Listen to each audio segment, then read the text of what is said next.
Ambassadeur, jamais une profession n'a si bien collé à la peau d'un personnage.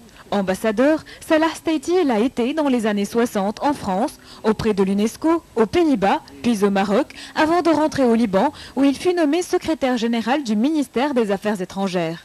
Et aujourd'hui, bien après avoir terminé sa carrière diplomatique, Steitié reste l'ambassadeur du monde arabe en francophonie.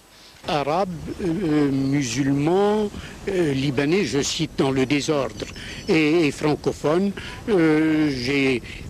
ça crée des tensions dans un être, notamment quand il y a, comme cela s'est passé au Liban à un moment donné, une espèce de climat politique qui est déchirant au sens propre du mot, mais j'ai essayé de résoudre toutes ces contradictions et de les résoudre comment? Précisément par l'écriture. Son dernier grand ouvrage, d'une grande actualité également, c'est Mahomet ou la biographie du prophète en français.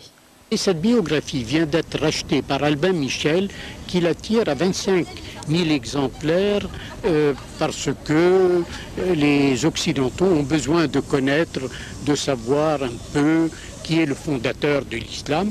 Et c'est une biographie, je crois, qui est appelée à faire date dans l'histoire des biographies prophétiques, dans la mesure où elle est faite par un musulman de langue française, par un écrivain connu dans les milieux de la francophonie, et qu'elle est à la fois une biographie objective avec une remontée aux sources de la tradition musulmane, une biographie respectueuse, mais aussi une biographie, je dirais, distanciée. À part les traductions de ses ouvrages en arabe, 2 livres ont été rédigés sur Steitié dans la langue de Moutanabi. La Nuit du Sens et Cet homme-là ont été écrits à travers des dialogues avec lui. Mais l'ouvrage le plus récent qui raconte Salah Steitié s'intitule Poète arabe de langue française et le titre en dit long sur le personnage. Mon ami Sioran, qui est un grand philosophe d'origine roumaine mais d'écriture française, disait « On est d'une langue comme on est d'un pays ». Et je suis charnellement du Liban, charnellement et spirituellement du Liban, peut-être qu'intellectuellement, je suis aussi chez moi, en France et dans la langue française. La France lui a en tout cas permis un rayonnement universel à travers une planète qu'il compare désormais à un immeuble. En 1995, Salah Steitié a obtenu le Grand Prix de la francophonie décerné par l'Académie française. Dernièrement, dans la banlieue de Paris, une grande exposition a permis au public français de feuilleter 70 de ses ouvrages. C'est une histoire d'amour qui a commencé très tôt, qui a commencé quand j'avais 5 ans et que je lisais des bandes dessinées en français et qui m'a porté... il y avait un personnage de bande dessinée qui s'appelait Bico.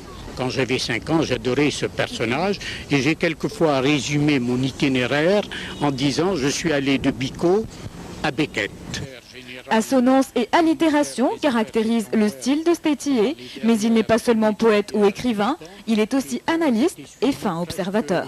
Je pense réellement que le Liban a depuis, disons, un siècle, qu'il existe effectivement comme une espèce de globalité à vocation multiculturelle, je ne dis pas multilinguistique, multiculturelle. Je pense que le Liban a véritablement essayé et réussi en grande partie à inaugurer ce dialogue entre ces familles culturelles et ces familles spirituelles. À tel point qu'on a pu parler d'un pays laboratoire, à tel point que François Mauriac, il y a 30 ans, dans sa préface à l'histoire du Liban de Jacques Nantais, écrivait que le Liban, c'était l'époque de la guerre froide, avait inventé la coexistence pacifique. Cette espèce de multiculturalité, de multilinguisme du Liban qui est en grande partie à l'origine de sa fragilisation.